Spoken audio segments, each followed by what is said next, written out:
주님께서 여러분과 함께 마테오가 전한 거룩한 복음입니다.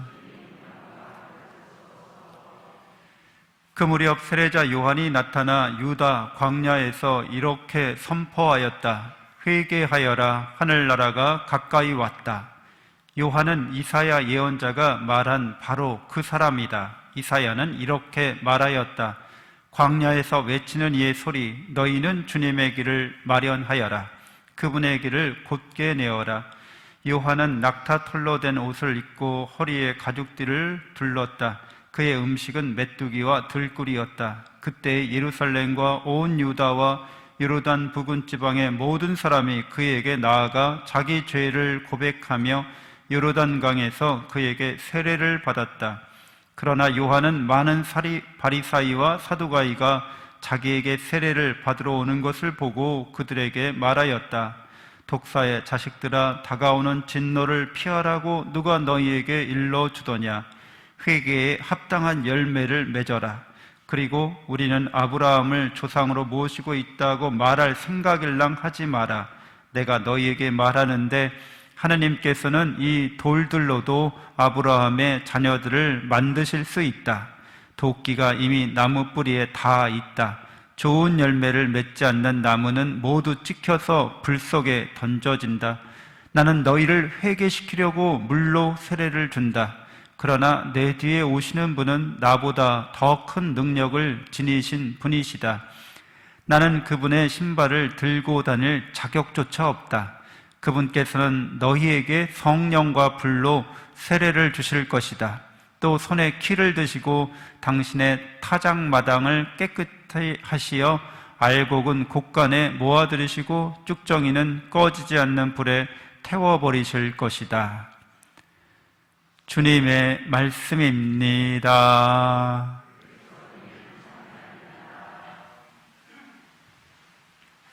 천미예수님, 하나님의 복동이 고맙습니다. 고맙습니다. 네, 오늘은 인권주일이고 사회교리 주간입니다. 그래서 인권에 대해서 함께 살펴볼 텐데, 인간답게 살 권리, 인권이죠. 인간답게 살 권리는 인간이 만든 법이 아니라는 거예요. 자연스럽게 있는 법, 그래서 자연법이라고 그래요. 누가 만들었는지 모르겠지만 그냥 자연스럽게 있다는 거예요. 근데 좀 더 그거를 구체적으로 말하자면 우리 양심에 그 법이 새겨져 있다는 거예요. 그래서 양심에 누가 이런 법을 새겼을까? 하느님밖에는 없다는 거예요. 그래서 신법이라고도 합니다. 양심법, 자연법 이렇게 얘기합니다. 그래서 우리나라 헌법도 이 인권을 지키고 신장하기 위해서 실정법이 제정된 거죠. 그래서 헌법에서 이렇게 얘기합니다. 행복추구권, 평등권, 자유권, 사회권, 청구권, 참정권, 이게 다 인권에 관련된 헌법 내용들입니다. 근데 이 인권이 도대체 어디에서 온 걸까? 하느님 위에는 답을 못 찾기 때문에 이걸 천부인권이라고 하죠. 하느님이 우리에게 주신 권리고 법이다 이렇게 보는 거예요. 신성불가침의 권리다 이렇게 보는 겁니다.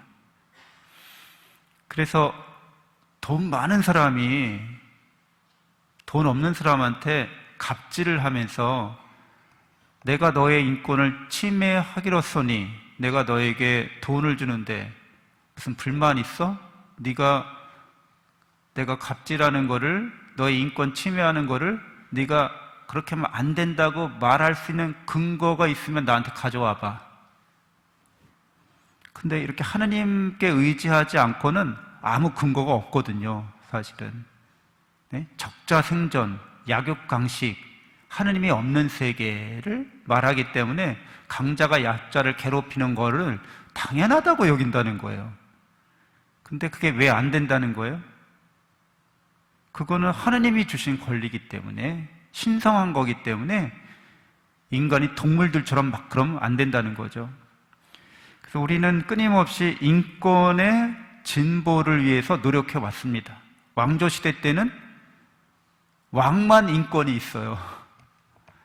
제대로 된 인권도 아니지만 자기만 인권이 있다고 생각하고 그냥 막 부려먹어도, 종들이나 노예는 인간 취급을 안 해도 막 하대하고 막 비천하게 여겨도, 비하해도 굽신굽신 하는 거죠.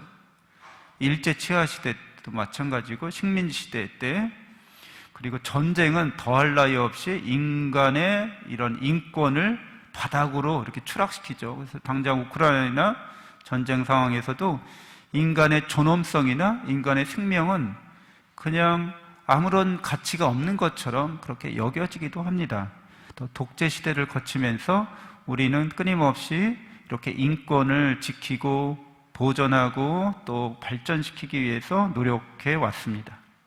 근데 이제 인권을 말하기 이전에 도대체 인간이란 어떤 존재냐? 그리고 인간다운 삶이란 그럼 뭐냐? 이거에 대한 질문이 더 좀 깊이 있는 질문이죠.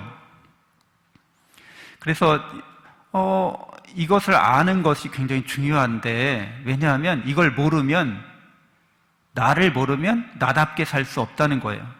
내가 나답게 살고 있지? 라고 많은 사람들이 이야기할 수 있을지 몰라도 사실 그렇지가 않습니다. 철학자들이나 심리학자들은 우리가 나라고 생각하는 것은 실제로 내가 아니라 내가 경험한 거, 내가 배운 거를, 아니 그 사회가 주입시켜 놓은 거를 나라고 알고 있다, 이렇게 이야기해요. 그래서 예를 들자면 북한에 태어났든지 남한에 태어났든지, 제가 만약 북한에 태어났으면 지금의 이런 사제로서의 이런 마음, 이런 생각, 이런 감정을 못 느꼈겠죠. 다른 내가 있었겠죠. 그리고 어떤 사람이 이제 취직을 했어요. 삼성에 들어갔어요. 그러면은 삼성맨이라고 하는 삼성 기업 문화를 그 직원에게, 신입사원한테 주입시키려고 합니다. 그러니까 누구든지 이게 나다라고 말하기가 어렵다는 거예요. 그 사회가, 그가 자라는 환경이 그에게 어떤 생각하는 사고방식을, 어떤 특별한 믿음 체계를 계속 심어주려고 한다는 거예요. 신념 체계를. 그래서 그게 정말 난가? 근데 이건 사회에서 말하는 그런 규정된, 인간이 만들어서 주입하려고 하는 인간다움이고, 우리가 그런 거 없이 순수하게 정말 나는 누군가라고 우리 자신을 찾을 때 성경은 뭐라고 말해줍니까? 같이 창세기 1장 26절 읽어볼까요? 우리와 비슷하게 우리 모습대로 사람을 만들자.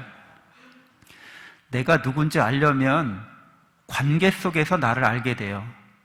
그래서 우리 사회관계 안에서 내가 누군지가 알려지게 되는 거죠. 근데 더 근원적으로는 하느님과 나와의 관계 속에서 내가 누군지가 명확하게 드러난다는 겁니다. 사회관계 안에서는 우연적인 것이라고도 할 수 있고 상대적인 거라고도 할 수 있지만, 하느님과 나와의 관계는 절대적인 관계죠. 근데 우리를 하느님과의 어떤 관계냐 하면 사랑의 관계여서 나를 사랑의 존재로 만드셔서 당신과 닮은 존재가 됐다는 거예요. 이게 인간의 정체성이라고 하는 겁니다. 그러니까 누가 만들어준 게 아니라 하느님이 나를 당신의 사랑과 은총 안에서 당신을 닮은 존재로 만들었다. 하느님을 닮은 존재가 인간이다. 그러니까 인간을 함부로 대해서는 안 된다는 거예요. 인간의 이런 하느님을 닮아서 인간답다고 하는 것이 하느님을 닮아가는 거기 때문에 하느님을 닮아가는 것을 누구도 방해해서는 안 된다는 거예요. 그래서 인간다움이란 에페소서 5장 1절에 이렇게 같이 읽어볼까요? 사랑받는 자녀답게 하느님을 본받는 사람이 되십시오. 그러니까 사랑받는 자로서 하느님을 닮아가라는 뜻이죠. 어떻게 하면 닮아갈 수 있어요? 하느님을 사랑할 때 우리는 닮아가게 됩니다. 그러니까 인간은 하느님을 닮은 존재고, 인간다운 것은 하느님을 닮아가는 건데 곧 하느님을 사랑하는 거, 그게 인간답다고 할 수 있는 겁니다. 헌법에서는 인권을 말함에 있어서 행복 추구권을 첫 자리에 놓았어요. 그렇다면 도대체 행복이란 뭐냐는 거죠. 그래서 이 행복에 대해서 말할 때 아리스토텔레스가 니코마코스 윤리학에서 행복을 아주 잘 규정했습니다. 니코마코스는 아리스토텔레스의 아들이에요. 그래서 아들의 이름으로 이 책을 써주는 거죠. 아들이 어떻게 살았으면 좋았을지 아마 그 철학자가 이제 자기의 윤리 철학을 쓴 건데 거기에 행복에 대해서 말하고 있어요. 어떤 단어로 이걸 표현하냐면 에우다이모니아. 생소하죠? 한번 따라 해보실래요? 에우다이모니아. 여기서 에우라는 거는 good이란 뜻입니다. good, 좋다는 거예요. 다이모니아는 신을 뜻합니다. 신성. 다이모니아에서 다이아몬드라는 영어도 왔어요. 다이아몬드가 변함이 없잖아요. 가장 강하잖아요. 그러니까 변하지 않고 가장 강한 것은 신적인 성질을 갖고 있다 보는 거죠. 그러니까 에우다이모니아는 좋은 신의 상태, 좋은 신성의 상태, 이걸 행복이라고 했다는 거죠. 그러니까 우리가 하느님을 닮았고 하느님을 닮아가는 게 인간다운 건데 그렇게 잘 닮아가면 그걸 에우다이모니아라고 한다는 겁니다. 그래서 우리는 참된 행복을 추구하는 데 있어서 하느님을 닮은 자로서 하느님을 잘 닮아가는 게 인간답고 행복하게 사는 거라고 신앙인들은 알고 있다는 거죠. 깨닫고 있다는 거죠. 세상 사람들은 근데 잘 모릅니다. 행복이 뭔지 몰라요. 그래서 행복을 영어로 happiness, happy 이렇게 얘기하는데 그 happ이라는 어원, happy의 그 앞머리, 말머리를 보면 happy라고 돼 있잖아요. 그거 happening하고도 같은 어원입니다. happening이 뭐예요? 어쩌다 일어난 일이 happening이잖아요. 그러니까 영어에서 말하는 행복은 어쩌다 일어난 일이 행복입니다. 어쩌다 보니까 좋은 시대에 태어나서 호경기 시절에 돈을 좀 본 거예요. 행운이에요. 그게 해프닝이에요. 그게 해피입니다. 경기가 좀 안 좋아지고 있죠. 앞으로 이 시대에 이렇게 청장년기를 보내는 사람들은 발전기에 태어난 사람보다 좀 불행해요. 언해피한 거죠. 근데 이거는 운이라는 거예요. 세상적인.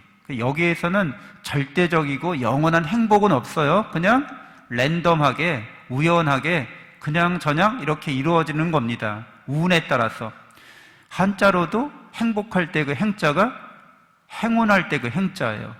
그러니까 어쩌다가 누리게 되는 게 세상 행복이에요. 그래서 왔다가 가는 게 행복입니다. 근데 우리가 믿는 행복은 에우다이모니아는 영원한 행복이죠.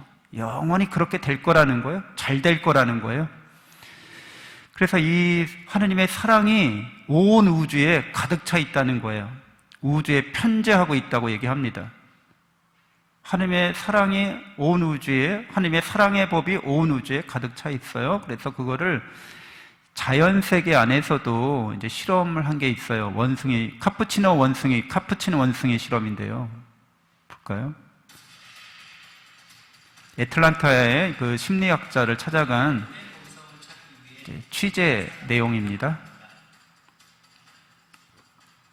유전적으로 인간과 가까운 조언에서 우리와 공유하는 감정을 분석하고 실험하는 연구자입니다.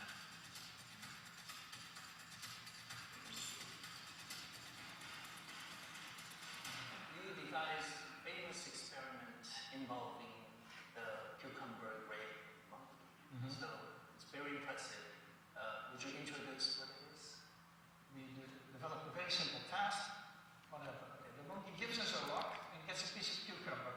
And the first piece of cucumber is eaten. So the first piece of cucumber. 원숭이들이 돌을 주면 오이를 주는 거예요. The other one is going to give us a rock, which is the task, and gets a grape. 근데 오른쪽 원숭이한테는 오이를 안 주고 포도를 줘요. 근데 왼쪽 원숭이는 계속 오이만 줘. 던져요. 나도 포도 달라는 거죠. She's very upset. 오른쪽 원숭이한테는 포도를 줘요. Right? 왼쪽 원숭이가 환장하죠?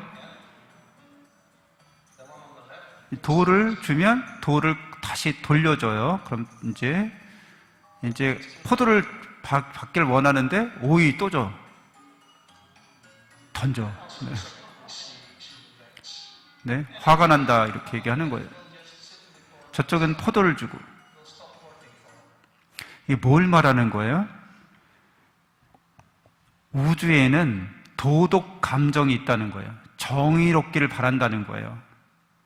평등하기를 바란다는 거예요. 이게 우주 안에 모든 살아있는 존재 안에는 이게 작동하고 있다고 보는 겁니다. 그래서 성경에서는 보편적인 사랑에 대해서 얘기합니다. 네가 하느님을 모든 곳에 사랑하고 너의 이웃을 너 자신처럼 사랑하라는 거예요. 이게 하느님의 법이라는 거예요. 우리 양심에 새겨져 있다는 겁니다. 그러니까 이거를 잘 지키면 인간이 인간답게 산다는 거예요. 그리고 그게 하나님을 닮은 존재로서의 나라는 거예요. 그래서 이거를 황금률로 또 서의 정신으로 우리가 표현할 수 있죠. 내가 대접받고 싶은 대로 대접하라는 거예요. 네가 당해서 싫은 일 하지 말라는 거예요. 원숭이는 평등하게 대접받기를 바라는 거죠. 똑같이 돌을 줬으면 똑같이 포도를 줘야지. 쟤는 포도 주고 왜 난 오이만 줘? 화가 난다. 그런 일은 내가 당하기 싫어. 그러니까 네가 당해서 싫으니 남한테도 하지 마. 아주 간단하고 명료하고 심오합니다. 이게 온 우주에 가득 차 있는 하느님의 법이라는 거예요. 누구도 이 법을 부정하거나 불신하면 하느님의 자녀로서 하느님을 닮아갈 수가 없게 됩니다. 계속 하느님을 안 닮아가고 못 닮아가는 거죠. 그게 바로 지옥으로 가는 삶이 됩니다. 그래서 교회는 이런 원리의 바탕에서 사회교리를 이야기합니다. 사회교리 4대 원리가 있어요. 그 첫 번째 원리가 바로 우리가 본 인격주의 원리라고 그래요. 우리는 하나님을 닮은 존재고 닮아가야 한다는 거예요. 그리고 닮아가도록 서로 도와줘야 한다는 거죠. 어떻게 도와줘야 되느냐? 연대성의 원리. 연대성의 원리는 뭐냐면 어떤 사람의 인권이 침해받고 있어. 인간다운 대접을 못 받고 있어. 가난하고 못 배우고 힘이 없어서 짓밟히고 있어. 그럼 도와줘야 한다는 거예요. 어떤 사람이 힘이 너무 강해. 자기 혼자만 힘을 독차지하려고 그래. 그럼 안 된다는 거예요. 힘과 권력과 권한과 재산을 잘 나눌 수 있어야 된다는 거예요. 이걸 보조성의 원리라고 하는 거예요. 그래서 대기업이 또는 중소기업이 각자 해야 될 권한과 책임과 역할이 보조적으로 서로 잘 나누어져 있어야 그 사회가 건강하게 발전한다는 거예요. 중앙정부와 지방정부가 잘 권한이 보조적으로 나누어져 있어야 한다는 거예요. 한 집안에도 부모님의 권한과 자녀들의 그 권한이 잘 나누어져 있어야 한다는 거예요. 누가 하나가 독재하면 안 된다는 거예요. 독점적으로 권한을 갖고 있으면 안 된다는 거예요. 그래서 힘이 약한 사람들, 힘이 강한 사람들을 적절하게 서로 돕고 나누면서 결국에는 공동선의 원리에 부합하게 살아야 한다는 거예요. 나만 좋으면 안 된다는 거예요. 이 사랑의 법은 모두 함께 좋아지도록 한다는 거예요. 천국이 바로 그런 것입니다. 그래서 우리 신자들은 천국을 지향하고 천국을 추구하고 천국을 희망하면서 사는 사람들이잖아요. 천국은, 하느님의 나라는 공동체입니다. 이게 사회라는 거예요. 그러니까 나 혼자 잘 믿고 잘 살아서 천국 가야지, 이런 생각은 반만 맞은 거예요. 우리 함께 잘 살아서 우리 함께 행복하고 우리 함께 하느님 나라에 가야 한다는 거죠.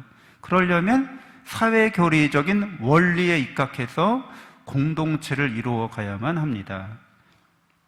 잠시 눈을 감고 묵상하겠습니다.